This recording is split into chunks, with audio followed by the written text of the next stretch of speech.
The council chamber of Vexthar Prime fell silent as Ambassador Krelnix of the Zorathian Collective addressed the assembled representatives of 47 civilizations. His crystalline form shimmered with barely contained fury.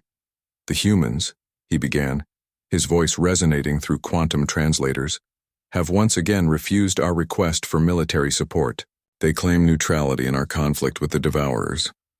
A ripple of concern swept through the chamber.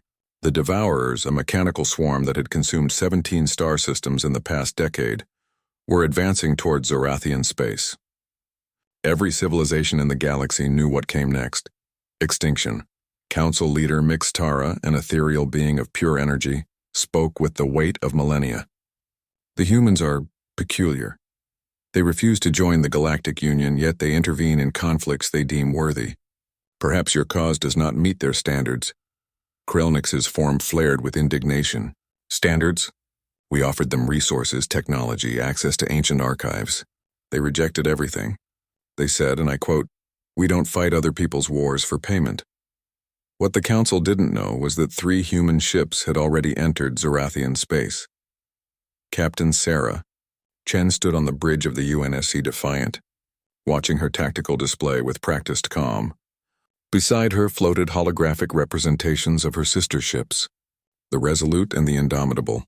"Captain," her XO Lieutenant Park called out, "we're picking up distress signals from the Zorathian colony on Vexthar 7. The Devourers have broken through their defense grid." Chen's jaw tightened. "Time to intercept? 40 minutes at maximum burn, then we burn. All ships, battle stations."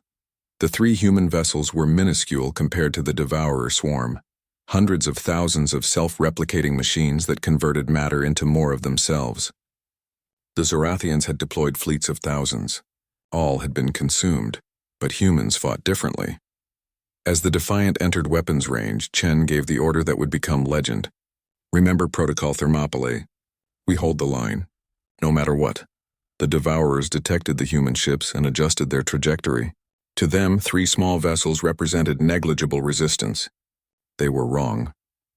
The first wave of Devourers encountered something they had never faced before: kinetic barriers powered by quantum-locked generators, a human innovation born from centuries of resource scarcity. While other species built bigger ships, humans built smarter ones. "Mac cannons, ripple fire," Chen commanded. Magnetic accelerator cannons, crude by galactic standards but devastating in practice, sent tungsten rounds at relativistic speeds into the swarm. Each impact created cascading explosions as Devourers collided with their neighbors, but there were too many. "Hull breach on Deck 7, someone shouted, "Seal it." "Keep firing." The Resolute took critical damage, its reactor flickering. Captain Kim's voice crackled over the comm. "Defiant, we're losing power. I'm going to do something stupid." Before Chen could respond, the Resolute accelerated directly into the heart of the swarm and detonated its reactor. The explosion created an electromagnetic pulse that disabled thousands of Devourers in a single burst. 2 ships remained. On Vexthar 7, Zorathian civilians watched the impossible unfold on their sensors. The humans weren't retreating. They weren't calling for reinforcements. They were winning through sheer, stubborn refusal to lose. Chen's hands gripped her command chair as another shockwave rocked the Defiant. "Status on the colony evacuation? 80% complete. They need 5 more minutes. Then we give them 6. The Indomitable moved into position, its captain, a grizzled veteran named Marcus Webb, opening a channel. "Sarah, I'm picking up a strange reading from the Devourer core ship. I think that's their command node." Chen's eyes narrowed. "Can you reach it?" "If you cover me, yeah. But it's a one-way trip. Marcus, don't. My crew's already in the escape pods. I'm setting autopilot." "Tell them." "Tell them it mattered." The Indomitable became a spear of light, piercing through the swarm with all remaining power diverted to shields and engines. It struck the command node and vanished in a nuclear fireball. The Devourers stopped moving. Without their distributed intelligence coordinator, the swarm became mindless, colliding with each other, drifting aimlessly. The Zorathian defense fleet arrived 20 minutes later to find the threat neutralized and 1 battered human ship limping away. Back at the council chamber, Krelnix stood before the assembly once more, but this time his tone had changed. 3 human ships did what our entire fleet could not.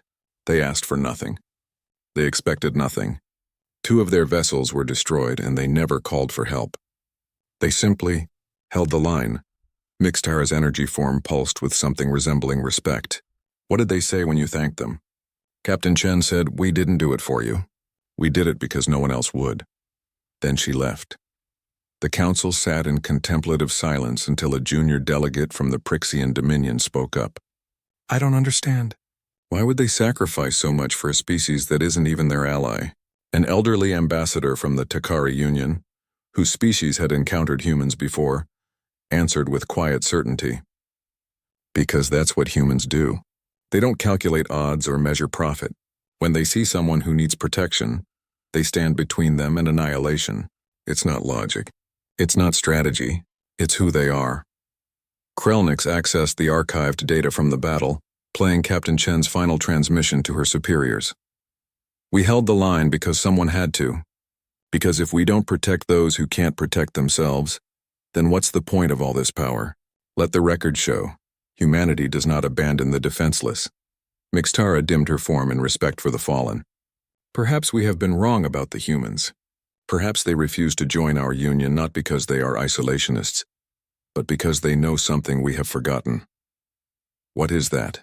Krelnix asked. "That the measure of a civilization is not its technology or its territory. It's what it does when no one is watching, when there's nothing to gain, when the only reward is knowing you did what was right." The message spread across the galaxy within days. The phrase became a warning, a promise, and a beacon of hope. If humans can't protect you, no God will be. Because humanity had proven something that terrified aggressors and comforted the vulnerable. They would fight impossible odds, sacrifice everything and never ask for thanks. They would hold the line. Always.